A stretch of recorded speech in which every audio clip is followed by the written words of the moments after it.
6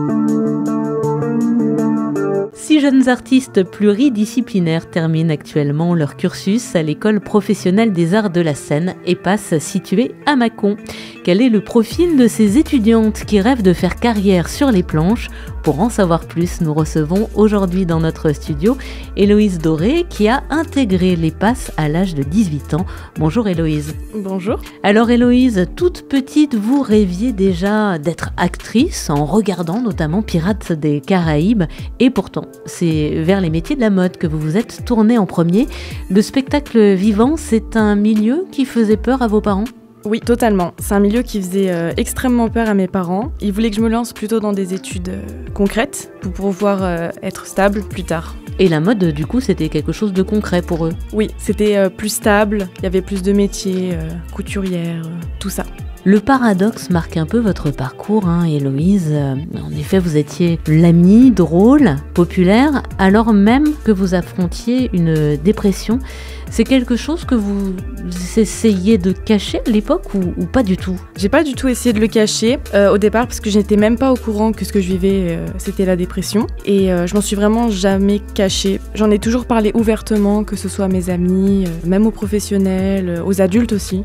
Moi, à mes parents, mais aux adultes en général, j'avais pas de souci à en parler. L'art, la comédie, la création, ça a été un moyen de vous sortir de cette sorte de nostalgie, d'avoir presque une deuxième vie, entre guillemets? Oui, ça m'a permis de garder la tête haute, de m'échapper un instant de ma réalité à moi. Je me sens bien, assez en sécurité dans l'art. Voilà, quand vous êtes sur les planches, c'est ça. Vous êtes une deuxième Héloïse. Oui.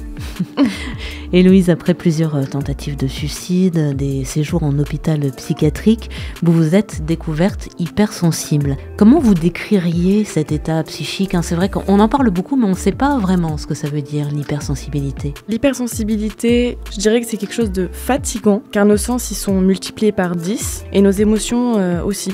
Donc c'est principalement une émotion qui est très difficile à décrire, mais je dirais plutôt que c'est fatigant à vivre tous les jours.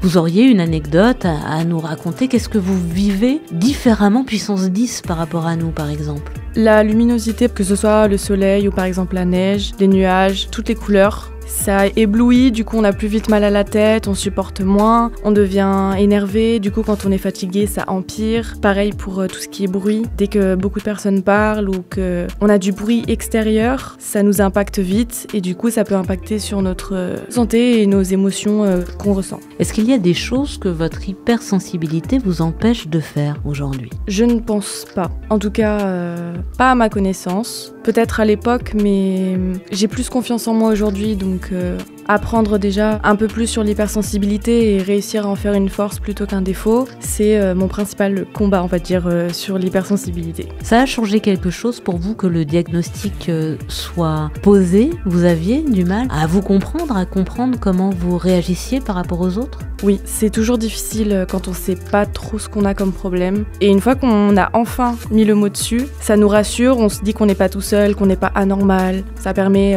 d'essayer de trouver des solutions et d'évoluer avec. Héloïse Doré, aujourd'hui le combat continue pour vous, même si vous vous sentez mieux, évidemment, vous venez de le dire, et vous souhaitez par l'art sensibiliser le public à l'hypersensibilité. En quoi est-ce important pour vous? Les gens aujourd'hui, ils connaissent peu de choses sur l'hypersensibilité, parfois même rien du tout. Pour certaines personnes, l'hypersensibilité c'est une maladie, alors que c'est pas du tout le cas. Et pour d'autres, l'hypersensibilité c'est quelque chose qui n'existe pas.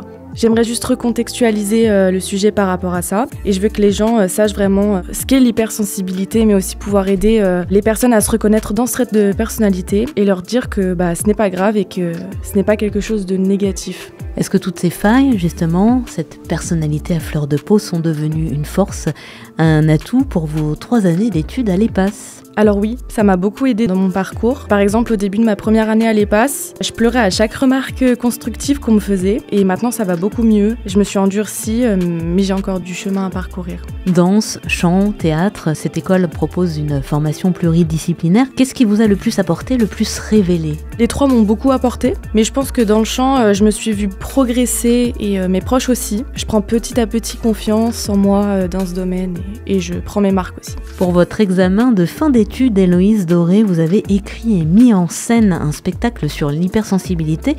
Qu'avez-vous choisi comme fil rouge? Comment l'avez-vous conçu? Alors je l'ai construit avec mon vécu, mon ressenti, mais aussi avec des informations littéraires. Le fil conducteur de mon histoire principale, c'est le ressenti d'un hypersensible. Comment est-ce qu'il vit les choses? Alors quand vous parlez d'informations littéraires, vous parlez de quoi précisément? De livres. Voilà, de livres qui définissent l'hypersensibilité ou de romans, d'histoires, de témoignages? De livres qui parlent de l'hypersensibilité, qui décrivent l'hypersensibilité. Et j'apprends encore aujourd'hui des choses sur l'hypersensibilité et apprendre à en faire une force. Est-ce que c'est difficile, Héloïse, de prendre du recul, de garder les idées claires lorsqu'on monte un spectacle quelque peu autobiographique comme le vôtre? Alors je ne pense pas qu'il est difficile de prendre du recul sur notre spectacle tant qu'on reste sur le sujet principal. Je suis quelqu'un qui n'a pas beaucoup confiance en soi, donc j'ai plus tendance à être très dure avec moi-même. J'ai toujours besoin quand même d'un avis extérieur pour qu'on me dise si c'est bien ou pas. Parce que c'est vrai que c'est toujours difficile d'apprécier quelque chose que je fabrique ou que je fais. Que ce soit autobiographique ou non, j'ai toujours besoin d'un regard extérieur. Ne serait-ce que pour terminer, du coup, parce que j'imagine que quand on n'est jamais satisfait de soi-même, on a tendance à vouloir recommencer tout le temps. Toujours. Vous serez sur les planches, Héloïse, grâce à l'EPAS, mais le cinéma est toujours ce qui fait battre votre cœur. Dans quel type de film souhaiteriez-vous jouer ? J'aimerais beaucoup jouer dans des films plutôt humoristiques dans le style de Philippe Lachaud. J'aime beaucoup aussi le fantastique dans le style de Tim Burton et aventure dans le style de Gore Verbinski. Voilà, c'est un appel. S'il nous écoute, Héloïse est disponible. Héloïse, comment vous imaginez-vous dans 10 ans ? Tout simplement, je dirais que je me vois heureuse et épanouie, autant dans ma vie pro que perso, et c'est le principal. Et c'est vrai que le milieu artistique, ça fait un petit peu peur, hein, notamment on sort du Covid. Vous auriez envie de dire quoi aux jeunes qui ont envie, mais qui ont peur, qui n'osent pas faire le premier pas vers cette carrière ? Moi, je dirais qu'il faut juste vous lancer et que si vous êtes déterminé, il faut rien lâcher parce que ça finira toujours par payer.